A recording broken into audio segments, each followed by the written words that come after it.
Hi నమస్తే, welcome to our channel. ఎట్టకేలకు big boss 7 విజేత అనుకున్న ప్రకారమే రైతు బిడ్డ పల్లవి ప్రశాంత్ విన్నర్ గా నిలిచాడు. రన్నర్ గా అమర్దీప్. మనం మొదటి నుంచి కూడా చూస్తే బిగ్ బాస్ 7 సీజన్ ఉల్టా పల్టాలో అంటే గతం 6 సీజన్లకు భిన్నంగా మనం ఏదైతే 6 సీజన్లకు బిగ్ బాస్ యాజమాన్యము ఏ విధంగానైతే ఫార్మాలిటీస్ పాటిస్తుందో, అంటే ఆట తీరులో కానీ, ప్రజెంటేషన్ తీరులో కానీ, గేమ్స్ విషయంలో కానీ, పార్టిసిపేట్ సెలక్షన్ విషయంలో కానీ, ఇవన్నీ కూడా ఒక విధానంగా ఒక సాంప్రదాయబద్ధంగా ఆడుస్తున్నటువంటి గేమ్ నుంచి 6 సీజన్ల నుంచి భిన్నత్వాన్ని ప్రదర్శిస్తూ 7 సీజన్ బిగ్ బాస్ను ప్లాన్ చేయడం, అది క్యాప్షన్గా ఉల్టా పల్టా అని చెప్పడం, నిజంగా కూడా మొదటి నుంచి కూడా బిగ్ బాస్ 7 అంతా కూడా గతం తాలూకు 6 సీజన్స్కు భిన్నంగాను, వెరైటీగా గాను, సృజనాత్మకంగాను, మొత్తం కూడా అధ్యాయంతో 105 రోజులు జరిగినటువంటి ఈ బిగ్ బాస్ 7 సీజన్లో మొత్తం 19 మంది పార్టిసిపెంట్స్. ఆ 19 మందిలో మొదట మనకు తెలుసు 14 మంది వెళ్ళడం, ఆ తర్వాత 5 మళ్ళీ సెకండ్ రౌండ్లో అదే 5 మంది బిగ్ బాస్ హౌస్లోకి చేరడం, మొత్తం 19 మందిలో రకరకాలైనటువంటి గేమ్స్ తోటి, రకరకాలైనటువంటి టాస్క్ గేమ్స్ తోటి ఫిల్టరైజేషన్ చేస్తూ, నామినేషన్ చేస్తూ, ఎలిమినేషన్ ప్రక్రియ చేస్తూ ఎట్టకేలకు 15 వారాల తర్వాత నిన్న బిగ్ బాస్ 7 సీజన్ క్లోజ్ అయింది. ఫైనల్ గ్రాండ్ ఫినాలేలో విజేతగా పల్లవి ప్రశాంత్ గెలిచాడు. నిజంగా కూడా అందరికి కూడా మొదటి రోజు ఆట నుంచి కూడా అవుతే పల్లవి ప్రశాంత్ లేదా శివాజీ లేదా రతిక అంటూ మనం గెట్ చేసుకుంటూ వచ్చినాం ఈ ఆట తీరులో.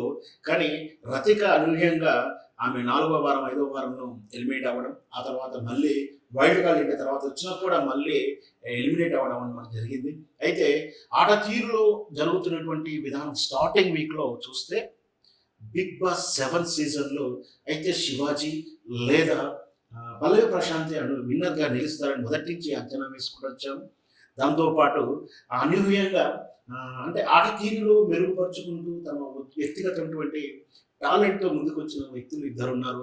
అతను యావరు అండ్ అమర్దీప్. వీళ్ళిద్దరూ కూడా తమ ఆట తీరుతో, వాళ్ళ యొక్క యాటిట్యూడ్స్ తోటి ప్రేక్షకుల ఓటింగ్ శాతాన్ని పెంచుకున్న, ప్రేక్షకుల హృదయాన్ని గెలుచుకుంటూ వాళ్ళు కూడా చివరి సీజన్లో చివరి వారం వరకు ఉన్నట్టు విధానం కూడా చూసాం. చివరకు గ్రాండ్ ఫైనల్లో 6 పార్టిసిపేట్స్ మిగలడం, శివాజీ, పల్లవి ప్రశాంత్, అమర్దీప్, ప్రియాంక, యావరు అండ్ అర్జున్, ఈ 6 కూడా ఫైనల్ రౌండ్ ఉండడం, వాళ్ళలో ఒక్కొక్కరు ప్రియాంక అండ్ అర్జున్ ఇద్దరు ఎలిమినేట్ అవ్వడం, ఆ తర్వాత మళ్ళీ ఇంకొక రౌండ్లో అమర్దీప్ బంపర్ ఆఫర్తో బయటకు వెళ్ళడం, అదే రవితేజతో కలిసి నటించడం. ఇంకొకటి యావరు 15 లక్షలతో తీసుకొని నరేష్ గెస్ట్గా వచ్చినప్పుడు వాళ్ళు ఇచ్చినటువంటి ఆఫర్కు 15 లక్షలతో తృప్తిపడి వచ్చి బయటకు వచ్చినటువంటి యావరు. చివరకు అమర్దీప్ పల్లవి ప్రశాంత్ వెళ్ళడం, ఆ తర్వాత గ్రాండ్ ఎపిసోడ్లో ఫైనల్లో నాగార్జున హౌస్లోకి వెళ్ళి వాళ్ళిద్దరిని బయటికి తీసుకొచ్చి చివరికి విన్నర్గా పల్లవి ప్రశాంత్ని ప్రకటించడం జరిగింది. ఈ మొత్తం పల్లవి ప్రశాంత్ ఆట తీరు మొత్తం పరిశీలిస్తే చాలా స్ట్రాటజికల్గా ఆడాడు. ఇంకొకటి మైండ్ గేమ్తో ఆడాడు. వాస్తవానికి అయితే శివాజీ బ్రెయిన్ గేమ్తో ఆడాడు అనుకుంటున్నాం, కానీ ఎవరికి తెలియకుండా, ఎవరికి అర్థం కాకుండా మైండ్ గేమ్ తోటి స్ట్రాటజికల్గా పల్లవి ప్రశాంత్ ఆడుతూ సింపతిని గెయిన్ చేస్తూ and plus at a time టాస్క్ని, అంటే ప్రజలే తిరగబడి ఆయన ఎందుకు ఆడతలేవు అని అడిగేలా, లేదా ప్రజలే ఫోర్స్ చేసేలా, అభిమానులు ఫోర్స్ చేసేలా, ఎందుకు అని చెప్పి తనకు తానుగా ఫోర్సబుల్గా నెట్టించుకొని తన్ని మళ్ళీ సింపతి గెయిన్ చేసుకుంటూ ఒక స్ట్రాటజికల్గా ఆడుతూ చివరకు ఒక రైతు బిడ్డ, ముఖ్యంగా మనకు తెలుసు బిగ్ బాస్ మీద చాలా విమర్శ కూడా ఉంది.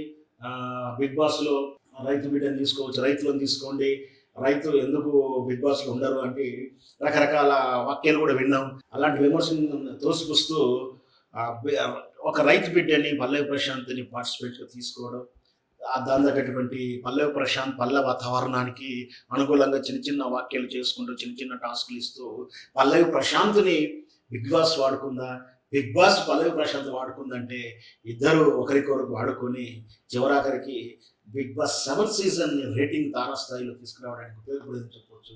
ఎట్టకేలకు పల్లవి ప్రశాంత్ విజేతగా నిలవడం, పల్లవి ప్రశాంత్ విజేతగా నిలవడం మొత్తం మీద ప్రజల తరపున గెలిచాడు, సామాన్యుడు గెలిచాడని చెప్పుకోవచ్చు.